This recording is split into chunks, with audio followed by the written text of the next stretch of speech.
Alors, frères et sœurs, bonjour à ceux qui nous regardent sur Internet. Bonjour en particulier à un couple,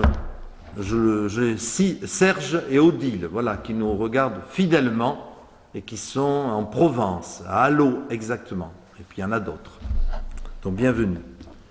Et à vous tous. Alors aujourd'hui, ce n'est pas moi qui devais apporter la prédication, mais le prédicateur invité a attrapé quelques virus dont on parle en ce moment dans l'actualité. Et donc, voilà, au pied levé, j'ai repris le texte du jour. Je devais prêcher sur le 4e commandement, donc ça fait la 2e fois qu'il y a des exceptions. Veuillez nous en excuser. Et promis, on va continuer la série des 10 commandements. Mais aujourd'hui, nous prendrons le texte qui est prévu par les églises chrétiennes, Jean 8, 1 à 11, le récit de la femme adultère. Jean 8, 1 à 11. Seigneur, parle-nous par ta parole, éclaire-nous. Merci pour la joie d'être ensemble. Pour ceux qui nous regardent aussi sur Internet, qu'ils soient bénis et que la parole nous rassemble dans la foi, dans l'espérance et dans l'amour. Amen. Donc Jean 8, Jésus se rendit à la montagne des Oliviers. Mais, dès le matin, il alla de nouveau dans le temple, et tout le peuple venait à lui. S'étant assis, il les enseignait. Alors les scribes et les pharisiens lui amenèrent une femme qui avait été surprise en adultère. Et la plaçant au milieu du peuple, ils dirent à Jésus, « Maître, cette femme a été surprise en flagrant délit d'adultère. Moïse, dans la loi, nous a ordonné de lapider de telles femmes. Toi donc, que dis-tu » Il disait cela pour l'éprouver, afin de pouvoir ensuite l'accuser. Mais Jésus, s'étant baissé, écrivait avec son doigt sur le sol.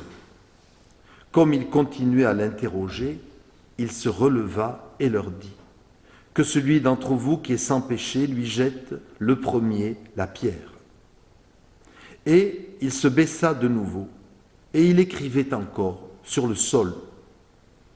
Quand ils entendirent ces paroles de Jésus, accusés par leur conscience, ils se retirèrent l'un après l'autre, depuis les plus âgés jusqu'aux plus jeunes. Et Jésus resta seul avec la femme qui était là, au milieu. Alors s'étant relevé, et ne voyant plus que la femme seule, Jésus lui dit, « Femme, où sont ceux qui t'accusaient ? Personne ne t'a-t-il donc condamné ? » Personne, répondit-elle. Alors Jésus lui dit, « Moi non plus je ne te condamne pas, va et ne pêche plus. » Alors, adultère, un mot lourd, n'est-ce pas ? Une accusation lourde, même si à notre époque de libéralisation des mœurs, ce mot a perdu de sa gravité. Malheureusement, il faut dire aussi que la condamnation qu'il entraînait à l'époque de Jésus, condamnation à mort, est encore pratiquée dans un certain nombre de pays. Mais ce texte nous donnera l'occasion, frères et sœurs, de nous interroger nous-mêmes, que nous soyons mariés ou célibataires, en couple tout seul, sur cette accusation que l'apôtre Jacques adresse à tous les chrétiens qui sont coupables, eux aussi, quels qu'ils soient, d'un certain adultère d'ordre spirituel. Alors, Jean nous rapporte ce fait divers où Jésus est donc confronté à un cas extrême.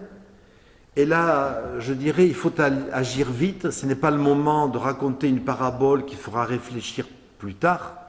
Là, il s'agit de sauver ou de ne pas sauver une femme qui va être condamnée tout simplement à la mort violente par lapidation. Et donc Jésus doit agir, se positionner rapidement. Et bien sûr, une fois de plus, il va nous surprendre dans sa réaction, dans sa manière de répondre à ces gens très pieux, entre guillemets, qui viennent accuser cette femme, qui l'amènent devant Jésus pour qu'il soit le juge qui va la condamner. Et aussi pour l'embarrasser, n'est-ce pas, dans la réaction qu'il aura. Et donc, il y aurait une première attaque qui était facile pour Jésus, c'est de rappeler le Deutéronome, où il est dit que les deux, parce qu'on ne fait jamais un adultère tout seul, où les deux, l'homme et la femme, doivent être condamnés à mort s'ils sont surpris, bien sûr, en flagrant délit. Bon, donc Jésus aurait pu dire, bon, mais non, moi je laisser cette femme-là, aller chercher l'homme, et après on verra.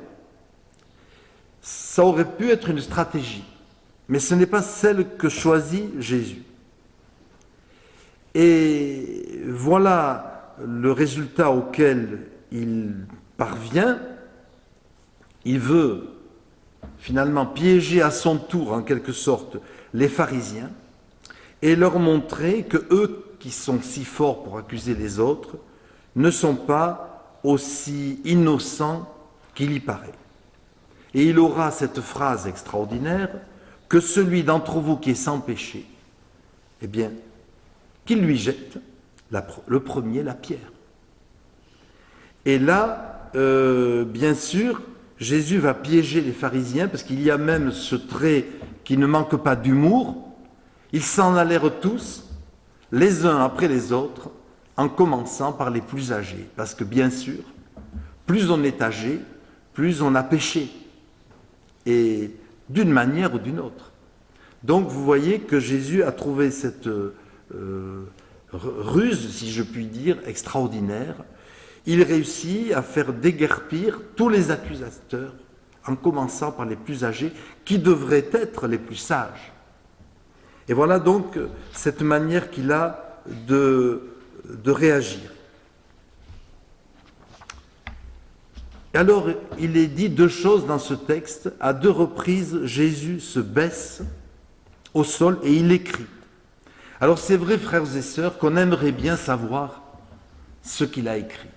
Malheureusement, ça ne nous est pas rapporté. C'est dommage qu'à l'époque, il n'y ait pas eu quelqu'un avec son portable, avec un appareil photo, pour photographier les lettres hébraïques qu'il a écrites sur le sol. Malheureusement, on est obligé d'imaginer ce qu'il a pu écrire.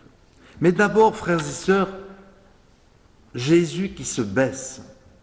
Normalement, les accusateurs, ils se mettent debout et de toute leur hauteur, ils condamnent la pauvre femme ou le pauvre homme qui est accusé.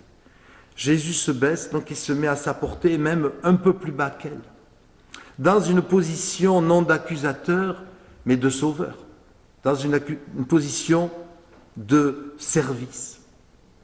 Jésus se met à notre portée, non pour nous encourager, bien sûr, dans notre péché, mais pour nous rejoindre afin de nous sauver.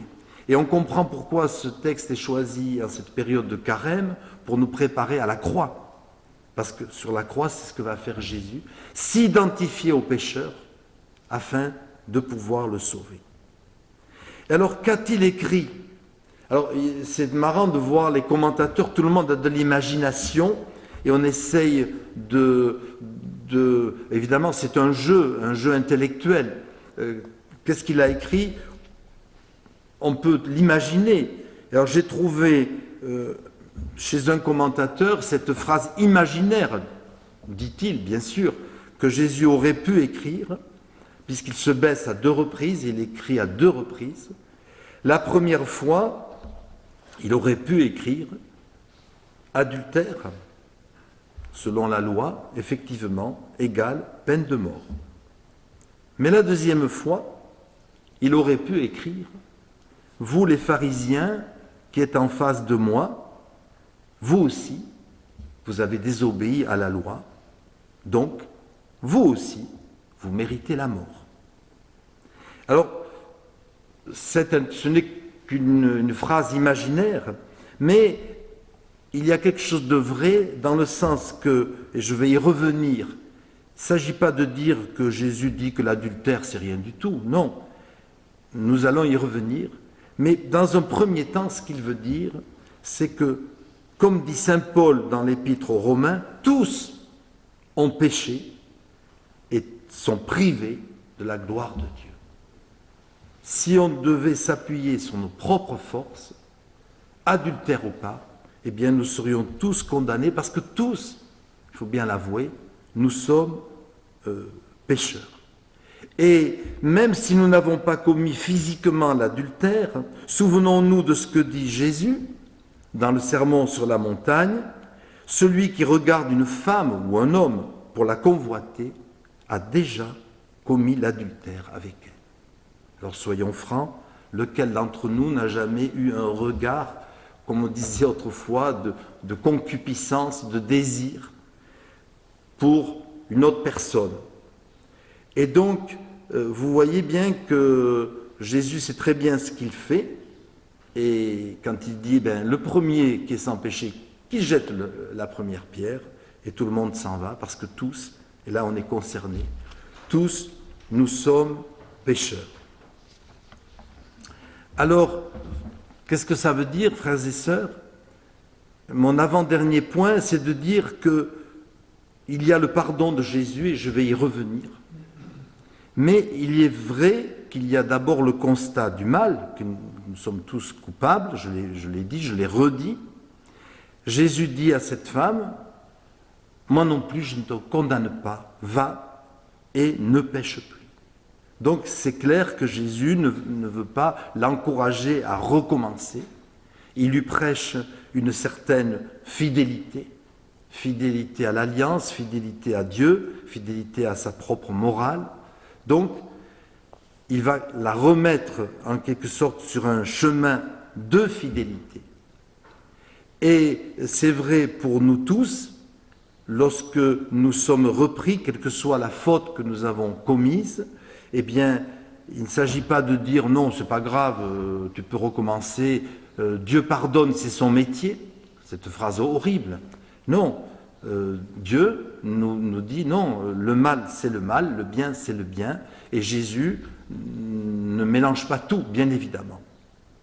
Mais alors, frères et sœurs, je reviens à ce geste où Jésus se baisse devant la femme adultère.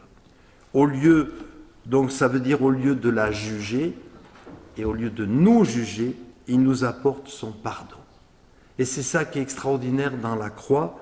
Frères et sœurs, Dieu a tant aimé le monde qu'il a donné son Fils unique afin que quiconque croit en lui ne meure pas, mais qu'il ait la vie éternelle. Donc Jésus s'est fait homme pour nous rejoindre dans notre condition de pécheur et pour nous apporter le pardon. Et frères et sœurs, sans le pardon, ce qui est la vie, parce vous savez, il n'y a pas de vie possible sans pardon. Si on ne pardonne pas, au bout d'un moment, on ne peut plus vivre, parce qu'on est étouffé. Et bien sûr que Dieu le sait, et il sait que si c'est par nos propres forces que nous devons être fidèles, que ce soit sentimentalement, que ce soit moralement, que ce soit spirituellement, nous n'y arriverons pas. C'est impossible à l'homme, à la femme, frères et sœurs, d'être fidèles. Et finalement, on parlait tout à l'heure au début du culte, on parlait de l'eau, amène-moi cette source. Eh bien, la source de la vie, c'est le pardon de Dieu, c'est la miséricorde. Et c'est ce que beaucoup de gens n'ont pas compris encore aujourd'hui, qui veulent appliquer des lois strictement. Et Dieu sait si malheureusement dans le monde, il y a peut-être de plus en plus de pays qui reviennent à la loi. Eh bien, Jésus est en train de dire non, ce n'est pas la loi dans sa rigueur qui va vous aider à progresser, c'est la grâce, c'est l'amour du Seigneur qui est notre source abondante. Et c'est dans cet amour, dans ce pardon total que Jésus donne à cette femme. Il lui donne un vrai pardon, et non pas un pardon conditionnel. je te pardonne, c'est fini, va, d'un air de dire, va en paix. Alors certes, il lui dit, ne pêche plus, donc le pardon que je te donne aujourd'hui, ça sera pour toi une force pour vivre désormais une fidélité. Alors frères et sœurs, donc, puisons dans l'amour immense de notre Seigneur Jésus-Christ, qui nous a pardonné, vraiment pardonné. Puisons cette force pour aimer nous aussi.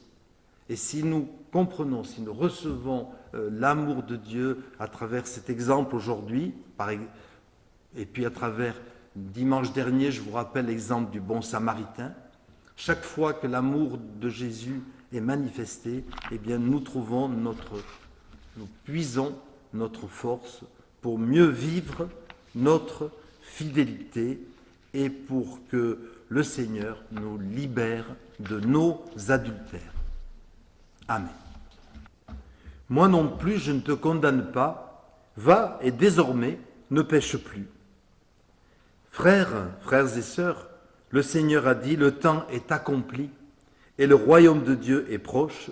Repentez-vous et croyez à l'Évangile. Que Dieu Tout-Puissant, plein d'amour, de miséricorde, de pardon et de vie, qu'il nous bénisse et nous garde tous, nous, nos familles, nos amis, nos maisons, que le Seigneur nous bénisse au nom du Père et du Fils et du Saint-Esprit, et que sa bénédiction soit et demeure toujours avec nous. Amen.